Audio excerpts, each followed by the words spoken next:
Бисмилля, альхамдулилля, вассалату вассаламу аля расулилля. Біз Рияду Солихин кітабын арыға жалғастырамыз. Нусхатул Муттақин деген түсіндірмесі арқылы. Біздің өтіп атқан бабымыз бабу баяни кәсірат туруқил хайр.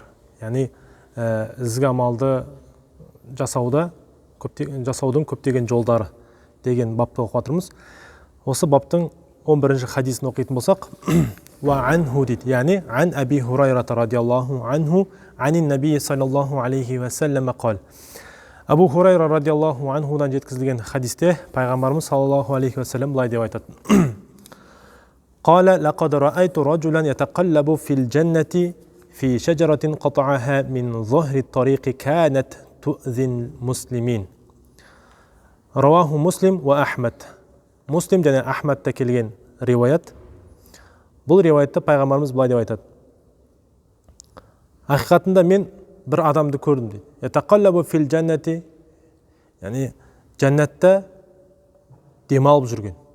Жәннатта бұл ятақаллабу дегенді оламарым түсіндіреді, яғни бір жерден басқа бір жерге ауысып, яғни нығметтерді пайдаланып, сол нығметке бөленіп жүрген адамды көрдім дейді. Бір жерден бір жерге ауысып. Қайда? Фил джаннати, жәннатта деп жатыр пайғамбарымыз. Не себепті? Фи шаджаратин қатаха мин зохри тариқи канат ту'зил муслимин. Мұсылмандарға зиян беріп тұрған жолдың бойындағы ағашты кесіп алып тастаған себепті дейді. Мұсылмандарға зиян беріп тұрған жолдың бойындағы ағашты, немесе бір шөгірді, тікенекті кесіп алып тастаған себепті жәннаттың бір бұрышына ауысып, нығметтерге бөленіп жүрген адамды көрдім дейді пайғамбарымыз саллаллаху алейхи ва саллям. Басқа бір риуаятта, Муслимнен жеткен риуаятта былай деп айтады пайғамбарымыз. Марра раджулун би гусни шаджаратин аля зохри тариқин фақал. Мен пайғамбарымыз айтып отыр, яғни жолдың бойында тұрған ағаштың бір бұтағы жолға қарай шығып тұрған жерден, тұстан бір адам өтті. Сөйтіп ол былай деп айтады. Фақала валлахи ла унахиянна хаза анил муслимина ла юзихим фа удхилал джанна дейді. Сонда жаңағы кісі айтқан екен, жаңағы жолды бойына кетіп жатқан кезде, жолға қарай шығып тұрған бұтақты көрген кезде, Аллаға ант етейін, мен осы бұтақты мұсылмандарға зиян тимес үшін осы бұтақты кесіп алып тастаймын. Осы бұтақты майыстырып, жолдан қайырып тастаймын деп айтқан дейді. Нәтижесінде ол жәннатқа кірді дейді пайғамбарымыз саллаллаху алейхи ва саллям. Енді Бұхари және Муслимнен келген риуаятта, Ахмад және Муслимнен келген риуаятта былай деп айтады. Байнама раджулун ямши би тариқин ваджада гусна шаукин аля тариқ. Яғни бір кісі жолда кетіп баратқан кезде аралықта жолдың бойында тұрған шөгірдің бұтақтарын көрді дейді. Фааххараху фашакараллаху лаху фағафара лах. Ол адам жаңағы бұтақтың майыстырып, жолдан ары қарай майыстырып қойды дейді. Міне сол үшін Аллах Тағала оған рахмет айтты дейді. Және де оны кешірді дейді, күнәсін. Бұл жерде рахмет айтты деген, яғни алдыңғы хадистерде түсіндірме келгендей, ол адамның жасаған амалын қабыл етті деген мағынада. Осы жасаған амалын Аллах Тағала қабыл етіп, оның күнәсін кешірді дейді. Бұл Бұхари, Муслим, Ахмадта келген риуаят екен. Енді бұл хадистерден алатын қандай пайда бар біз үшін? Фадлу изалати ма ю'зин наса фи мурурихим минат тариқ. Яғни адамдардың жол бойынан өткен кезде зиян беретін нәрселерді алып тастаудың артықшылығын түсініп тұрмыз да. Мұсылман адамға қалай да болсын біз пайдалы болуға тырысуымыз керек. Тіпті жол бойында бір нәрсе кедергі келтірсе, сол нәрсені алып тастайтын болсақ, ол да сауаптыс. والحث على فعل كل ما ينفع المسلمين وما يبعد عنه الضرر. Яғни бұл хадистен жаңа алатын пайда әрбір мұсылманға пайда беретін нәрсені жасауға қызықтырып тұр бізді бұл хадис. Сонымен қатар әрбір зиян нәрсені алсататын нәрсеге де нәрсені де жасауға қызықтырып тұр. Яғни екі нәрсені жасау керек мұсылман адам, басқа бір мұсылман адамның алдында. Яғни ол бірінші мұсылман адамға пайда беретін нәрсені істеу, сосын зиян нәрсені алсатуға тырысу керек. Зиян нәрсені пайда әкелемесеңіз де, бірақ мұсылманға бір нәрсе зиян беріп тұр ма, сол нәрсені алсатсаңыз, ол да сауап нәрсе. Мысалға алсақ, әрине мысалы адамдар жол жүру ыңғайсыз жерлер болуы мүмкін, мысалы адамдар жүретін. Сіз сол жерге көпір салып беріңіз. Немесе батпақ жерден өтуі мүмкін. Сіз ол жерге тастар төсеп беріңіз, да? Шама келгенше. Мұсылмандардың жүруіне, яғни айтқанда, қолайлы қылып қою керек. Немесе оған сіз пайдаңыз тимесе де, ең болмағанда зияныңыз тигізбеу керек. Яғни сол жердегі зиян нәрсені қалдырмауыңыз керек. Яғни қоқыс тастап кетпеу керек жерге, сүрініп жығылып құлайтындай, немесе жаңағындай шөгір нәрселерді тастамау керек, немесе сол бір зиян нәрселерді алыстату керек. Ең болмағанда сол нәрсені істеу керек.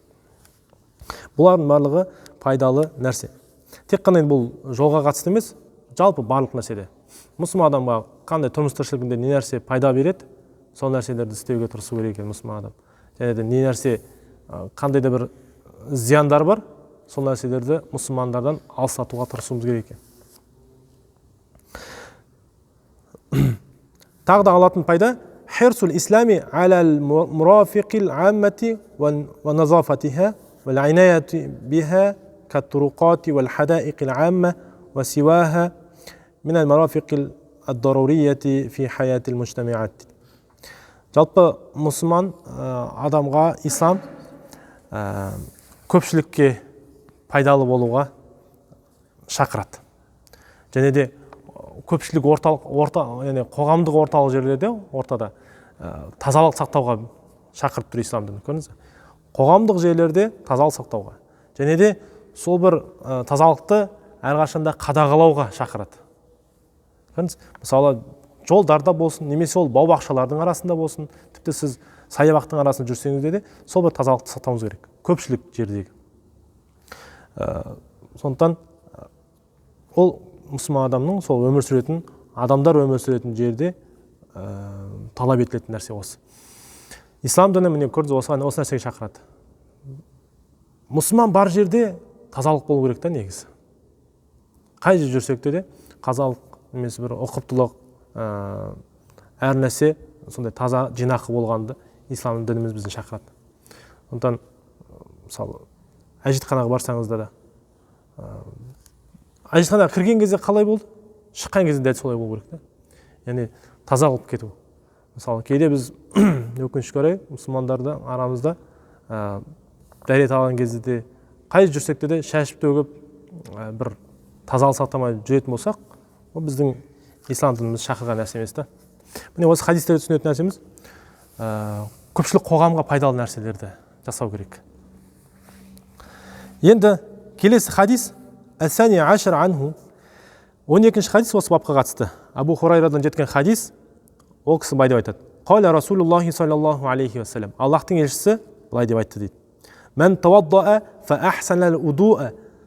Кім дәрет алса, және де дәретін өте көркем түрде алса дейді. Бұл жерде көркем түрде алу деген мағынасы дәреттің толықтай алу, рүкіндерін барлығын толықтай орындап, және де сүннеттерін қатар орындау дәреттің. Сонымен қатар дәреттің әдептерін де орындау. Дәреттің тек қана парыздармен ғана шектелмейді ғой. Сонымен қатар сүннеттері бар, сонымен қатар әдептері бар дәреттің. Міне осы нәрселерді білу керек, және де орындауға тырысу керек. Толықтай дәрет алатын болса, әдебімен қатар. Сумма атал джум'ата, кейін жұмаға келсе дейді. Бұл жерде жұма болғанда, яғни мешітке жұма намазын оқуға келсе. Фастама'a, және де истима деген жалпы араб тілінде ден қойып құлақ салып тыңдау да. Сами'a деген бар, ол жай ғана тыңдау. Мысалы біреу сөйлеп отырады, сіз естіп отырсыз оны сөйлеп отқан, бірақ мағына айтып отқан нәрсесін түсінбейсіз, өйткені сіз басқа нәрсемен шұғылданып отырсыз. Ал истамаа деген араб тілінде ол ден қойып не нәрсе айтып жатқандығын түсініп тыңдау. Сөйтіп тыңдайтын болса, ва ансата, және де жым болатын болса, яғни үндемейтін болса, сөйлемейтін болса, ғуфира лаху ма байнаху ва байнал джумаати. Ол адамның өзімен, сол күнгі жұмамен кейінгі жұманың арасындағы күнәлары кешіріледі дейді. Көріңізші? Ва зиядату саласта айям. 7 күн ғой. Сол 7 күн күнәсі кешіріледі. Сонымен қатар қосымша 3 күн күнәсі де кешіріледі. Сонда 10 күн кешіріледі екен де. Ва ман массал хаса, ал кімдегі ұсақ тастарды ұстайтын болса дейді, жерде жатқан. Ол кезде неге тастар? Өйткені мешітте пайғамбарымыздың заманы кезінде жайнамаз болған жоқ қой, топырақ болды. Яғни сонда мешітке келіп отырған кезінде жерде тұрған топырақты бірдеңені бүйтіп ұстайтын болса дейді. Яғни басқа нәрсемен шұғылданып отыр. Қазір тілмен айтқанда сотқа шұқылайтын болса, жұмаға келіп хұтпа айтып жатқан кезде, фақада лаға, онда ол бос нәрсе істеген дейді. Бос нәрсе істеген. Енді осы хадисті қандай пайда аламыз? Бұл жерде лаға деген мағынасы фил аслил каламил батил. Жалпы бос, пайдасыз бір сөз айту негізі. Бірақ енді бұл тек қана лағу дегенде біз қазақта сөз бар ғой, немен лағып кеттің деген сияқты сөз бар. Бұл енді ол негізі сөзге қатысты айтылатын нәрсе де лағу деген. Бірақ пайғамбарымыз саллаллаху алейхи вассалам бұл жерде әрбір сөз емес, жалпы пайдасы жоқ нәрсені істелінетін болса, соның барлығы лағу болып есептеледі екен. Валлази ла фаидата фихи. Вал мураду хуна аннаху асқата савабал джумаати. Яғни бұл жердегі лағып кетті, яғни бос нәрсе істеді дегені жұманың сауабынан айырылды деген сөз. Жақсы, сіз жұманың мойныңыздан түсірдіңіз, жұманың парызын, бірақ жұманың сауабын ала алмадыңыз. Өйткені сіз имам хұтпа айтып жатқан кезде бос нәрсе істеп отырдыңыз. Енді бұл хадистен алатын пайда. Әл-хасу аля тахсинил удуи ва итмамихи. Жалпы дәретті өте көркем түрде және де толыққанды орындауға шақырып жатыр. Осы ислам, осы жаңа хадистен алатын түсінетінін айтамыз. Сосын вал мухафазату аля салатил джумаати. Және де жұма намазына әрқашанда қадағалап, үзбей қатысып жүруге шақырып жатыр.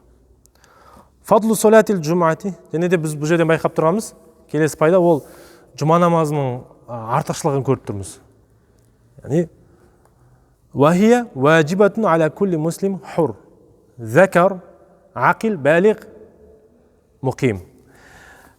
Әрбір азат, ер азат деген, құлдықта емес, немесе түрмеде емес, азат, сонымен қатар ер адамға ақыл есі дұрыс, балиғ, балиға жасқа жеткен, сонымен қатар мұқим, яғни сапарда жүрген емес, тұрғылықты адам. Сондай адамға жұма намазы уәжіп. Вәлә тасиху илля жамаатан ва фил масджид. Жұма намазы тек қана жамағатпен және де мешітте ғана орындалады. Енді тағы алатын пайда бұл жерде. Солатул джумаати тукаффиру зунуба ашрата айямин дейді. Жұма намазы адамның 10 күнгі істеген күнәсін кешіреді дейді. 10 күнгі істеген күнәсін кешіріліне себеп болады. Лианнал хасаната би'ашрати амсалиха. Өйткені әрбір жақсылық 10 есе сауап беріледі. Яғни 10 есе істегенде болады. Құранда Алла тағала ол жерде айтады, иннал хасаната би'ашрати амсалиха. Яғни әрбір жақсылық 10 есе мысалындай дейді. 10 есе сияқты дейді. Сондықтан қандай да бір жақсы салатын болса, Аллах тағала оның 10 есе сауабын жазады. Тек қана соның сауабы емес, сол бейне бір сол істі сіз 10 рет істегендей сауап береді сізге Аллах тағала. Міне осы аятқа қарай Аллах тағала да сол жұма күні оқыған намазыңыз үшін, жұманың әдептерін орындағаныңыз үшін сіздің 10 күндік күнәларыңыз кешіреді екен иншалла. Ва зунубуллати тукаффару хия сағаир. Бірақ бұл жердегі әрине күнә дегендер ол кішкентай күнәлар, үлкен күнәлар емес. Кішкентай күнәлар, өйткені үлкен күнәларға арнайы түрде тәубе керек. Арнайы түрде тәубе керек. Вуджубул инсати ли хутбатил джумаати ва адами ташаггули анха бишайин минал калами ва гайри.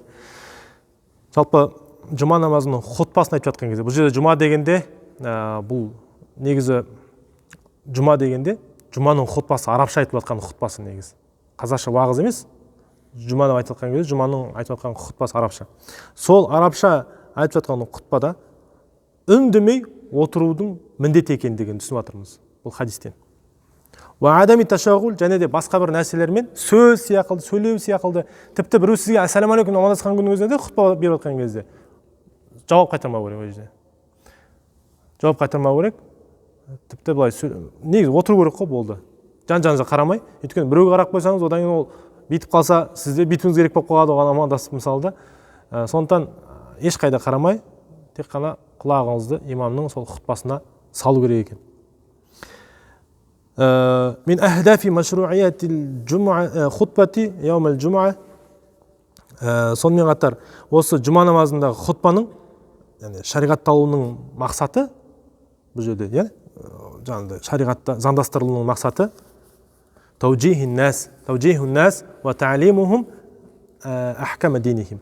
Жалпы адамдарды діннің үкімдеріне, бұйрықтарына, халал, харам қайсы сол нәрселерді үйрету, және де соған қарай халықты бағыттау дейді. Және де жалпы өміріне байланысты, тұрмыс тіршілікке байланысты істерді де баяндау керек. Солардың үкімдерін, осы нәрселер айтылу керек дейді жұмада. Және де мұсылман адамға сол хутбаны естуге ұмтылу керек. Айтқанда бүкіл жаңағы істерді доғарып, толыққанды тыңдауға тырысу керек дейді. Ва адам ташағули, жаңа айтқанымыздай, басқа нәрсемен шұғылданбау керек. Кама янбағи алал хутабаи ай юхсину арадаха ва маудиатиха ва муалажати қадаяхум дейді. Және де хутба айтушы имамдарға да міндет болады. Не нәрсе? Сол айтып жатқан, ұсынып жатқан уағызын көркем түрде жеткізе білу керек. Яғни тек қана бір монотонны бір сарынмен сөйлей бермей, уағыз айтқан кезде әртүрлі жаңа дауыс деңгейлерін қолдана отырып, және де тақырыбында аша алу керек дейді уағыз айтқан кезінде. Сонымен қатар сол адамдардың да проблемаларын шеше алатын нәрсені айту керек. Проблеманы тек қана проблемаларды айтып қозғап қана қоймай, соның шешу жолдарында нұсқай кету керек екен. Ва алла такуна муджаррада калиматин абира ла татруку асаран фи нуфусин нас дейді. Яғни адамдардың жанына, бойына бір әсер бере алмайтындай бос сарынды сөздер айтылмау керек деп жатыр. Отырып алып, адамдардың жанын өзгертетіндей бір ой саларлық, немесе бір жүрегін қозғарлықтай нәрселер айтылу керек дейді. Әуел мужтама, немесе қоғамға сондай айтылу керек дейді.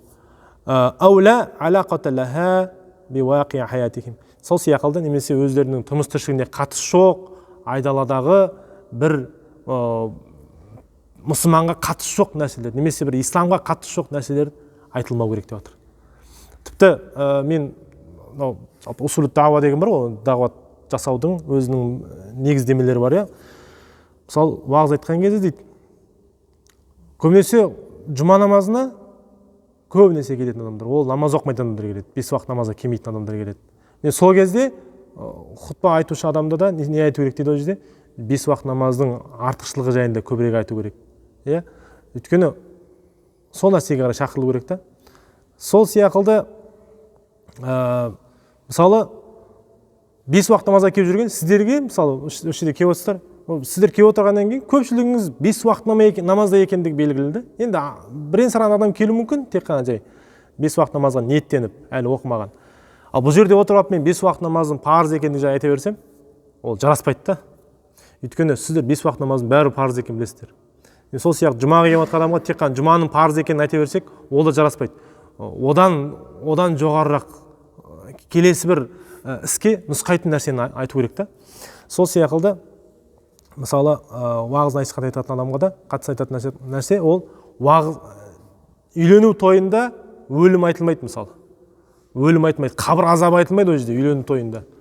Мысалы да бәрі ана жерде уағызды айтып, өлім жайында айтып, барлығын жылатып ана жерде. әйелдердің көзіне макияж жарап жаңағы ол жерде олай жаңағыдай тойдың атмосферасын бұзуға болмайды. Сол сияқылды сіз жаназаға келген кезде сіз пайғамбар саллаллаху алейхи вассалам сахабалармен қалжыңдасатын еді деп отырмайсыз ғой ана жерде жаназаға келген кезде. Жаназаға келген кезде сіз өлім жайында уағыз айтасыз көбірек. Өйткені соған адам әсерленіп тұрады. Сіз отырып алып ана жерде Айша анамыз бен пайғамбар бір-бірімен жарысқан деп жаңағыдай. Алғашқысында Айша анамыз озып кеткен, кейін пайғамбар озып кетті деп айтып отырмайсыз ондай нәрселерді мысалы. Сондықтан адам сол тақырыпқа қарай сөйлеу керек екен да. Адамдардың жағдайына қарай айту керек дейді.